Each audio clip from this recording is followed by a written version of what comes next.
Hi friends, ఎలా ఉన్నారు? Welcome to my channel Naresh spiritual tech. ఈరోజు మనం అందరి జీవితంలో రోజు ఫేస్ చేసే ఒక పెద్ద సమస్య గురించి మాట్లాడుకుందాం. మనలో చాలామందికి చాలా రకాల అలవాట్లు ఉంటాయి. అవి మనకి మంచివి కావని తెలుసు. వాటిని వదిలేయాలని మనం చాలా రకాలుగా ప్రయత్నిస్తుంటాం. కానీ రియాలిటీలో చూసుకుంటే అది ఏవి కూడా వర్కౌట్ అవ్వవు. ఎగ్జాంపుల్, చాలామంది మొబైల్ యూసేజ్ తగ్గించాలనుకుంటారు, మొబైల్ వాడకాన్ని తగ్గించాలనుకుంటారు.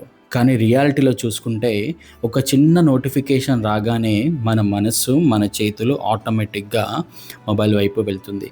చాలామంది డైటింగ్ చేయాలనుకుంటారు. సో డైటింగ్ చేసి వాళ్ళ ఫ్యాట్ బర్న్ చేయాలనుకుంటారు. కానీ రియాలిటీలో చూసుకుంటే వాళ్ళకి నచ్చిన స్వీట్ కనిపించగానే వాళ్ళ మనసుని కంట్రోల్ చేసుకోలేరు. మనసుని బలవంతంగా ఆపుతాం, కానీ లోపల మాత్రం ఆ కోరిక అలాగే ఉంటుంది. మరి ఈ కోరికలను మనం కంట్రోల్ చేయలేమా?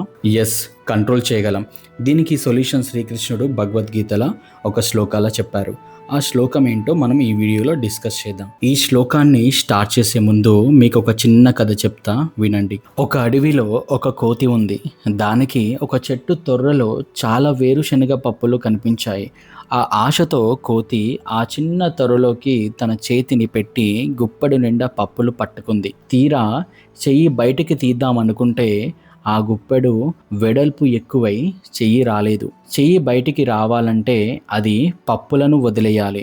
కానీ దానికి ఆ పప్పులు వదులుకోవడం ఇష్టం లేదు. అలాగని చెయ్యి బయటికి రాదు. దాంతో అది ఇక్కడే చిక్కుకుపోయి ఏడవడం మొదలుపెట్టింది. చివరకు వేటగాడు వచ్చి దాన్ని చాలా ఈజీగా పట్టుకున్నాడు. ఆ కోతి పరిస్థితి ఎందుకిలా అయ్యింది? ఎందుకంటే దానికి ఆ పప్పుల కంటే గొప్ప వస్తువు ఏదీ కనిపించలేదు. కానీ అదే సమయంలో ఆ కోతి ముందు ఎవరైనా పెద్ద అరటి పండ్ల గేల పెట్టారనుకోండి, అది వెంటనే చేతిలో ఉన్న పప్పులను వదిలేసి అరటిపండు వైపు పరిగెడుతుంది. ఎందుకంటే దానికి అంతకంటే మంచి రుచి దొరికింది కాబట్టి. భగవద్గీత చాప్టర్ 2 వర్స్ 59 శ్లోక. విషయా వినివర్తంతే నిరాహారస్య దేహినః రసవర్జం రసోప్యస్య పరం దృష్ట్వా నివర్తతే. శ్లోకం యొక్క అర్థం. శ్రీకృష్ణుడు ఇక్కడ ఒక అద్భుతమైన సైకాలజీ పాయింట్ చెప్పారు. మనం ఒక అలవాటును బలవంతంగా వదిలేస్తే ఆ వస్తువు మనకు దూరం అవుతుంది, కానీ దాని మీద ఉన్న కోరిక లేదా రుచి మాత్రం మన మనసులోనే ఉంటుంది. ఇది ఎప్పుడు సమయం దొరుకుతుందా అని ఎదురు చూస్తుంది. కానీ ఎప్పుడైతే మనం అంతకంటే గొప్పదైన సంతోషాన్ని లేదా ఆ దేవుడి నామంలో ఉండే గొప్ప రుచిని చూస్తామో, అప్పుడు పాత చెడ అలవాట్ల ఆ కోతి చేతిలో పప్పులలాగా వాటంతటవే రాలిపోతాయి. చీకటిని కొట్టాల్సిన అవసరం లేదు.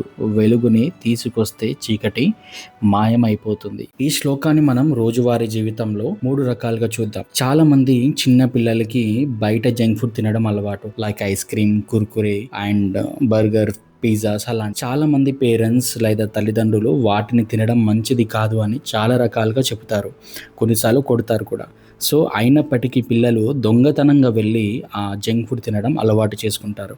కానీ ఒకరోజు వాళ్ళ పేరెంట్స్ ఇంట్లో బాదం హల్వా చేసి వారికి పెడితే ఆ బాదం హల్వా తిన్న తర్వాత పిల్లలకి బయట ఫుడ్ చాలా చప్పగా అనిపించింది. సో ఇక్కడ వాడికి గొప్ప రుచి దొరకడం వల్ల బయట ఫుడ్ ఆటోమేటిక్గా మానేశాడు. So next it is for youth. ఈ జనరేషన్లో చాలా మంది యూత్ వాళ్ళ వాల్యుబుల్ టైంని ఎడ్యుకేషన్లో కాకుండా సోషల్ మీడియాలో ఎక్కువ టైంని స్పెండ్ చేస్తున్నారు. లైక్ చదువుకోవాల్సిన ఏజ్లో వాళ్ళు స్నాప్చాట్ యూస్ చేయడం కానీ, ఇన్స్టాగ్రామ్ యూస్ చేయడం కానీ, గేమ్స్ ఆడడం కానీ, ఇలా వాళ్ళ టైంని వేస్ట్ చేస్తున్నారు అన్నమాట.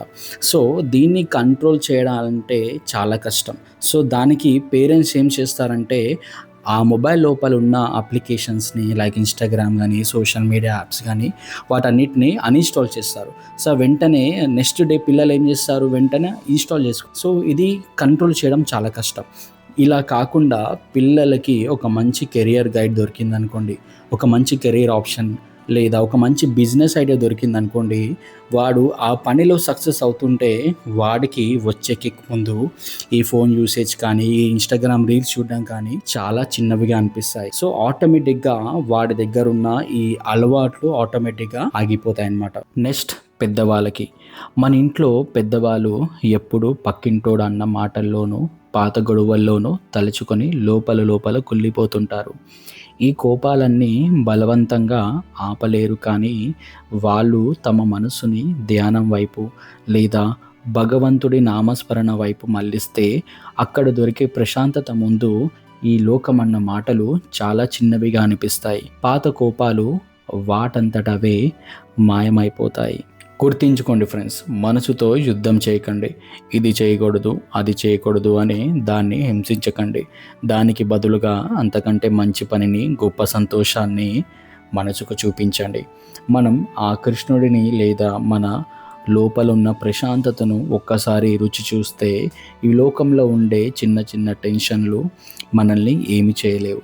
మనసుని చంపుకోవడం కాదు, మనసుని గొప్ప లక్ష్యం వైపు మళ్లించడమే భగవద్గీత నేర్పే పాఠం. ఈ వీడియో మీకు నచ్చితే మీ ఫ్రెండ్స్ అందరికీ షేర్ చేయండి. ముఖ్యంగా ఏదైనా అలవాటు నుండి బయటపడాలి అనుకునే వారికి ఇది తప్పకుండా పంపండి. ఇలాంటి మరిన్ని లైఫ్ చేంజింగ్ విషయాల కోసం మన నరేష్ స్పిరిచువల్ టెక్ ఛానల్ని ఇప్పుడే సబ్స్క్రైబ్ చేసుకోండి. మళ్ళీ ఇంకో మంచి వీడియోతో కలుద్దాం. అంతవరకు నమస్కారం. హరే కృష్ణ.